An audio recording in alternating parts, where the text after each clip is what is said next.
সম্মানিত দর্শক মণ্ডলী, আজ আমি আপনাদেরকে দেখাতে চাইছি। আপনারা সকলে জানেন আমাদের এই জামিয়া দারুল কোরআন মাদিনানগর জয়রামপুর মাদ্রাসা, আলহামদুলিল্লাহ, এই যে দুটো বাচ্চা দেখছেন সামনে কোরআন নিয়ে বসে আছে। আজ এই দুটো বাচ্চা অনেক মেহনত করার পর আজকে কোরআন মাজিদ ধরবে। আল্লাহ তাআলার বরকতময় কিতাব, আল্লাহ তাআলার কালাম, যেটা আজ ধরবে।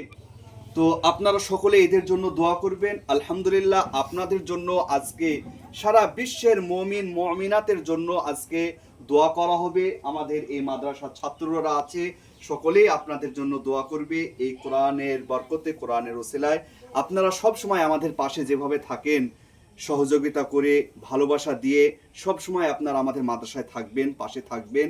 কেউ যদি মনে করেন আর্থিক সহযোগিতা করব, আর্থিক সহযোগিতা করতে পারেন, আপনারা কমেন্ট বক্সে জানাবেন বা করতে পারেন। আপনারা জানেন এই মাদ্রাসা দ্বীনী প্রতিষ্ঠানগুলো এইভাবে চলে, আপনাদের সাহায্যে চলে। আপনারা কেউ মনে করলে সাহায্য করতে পারেন।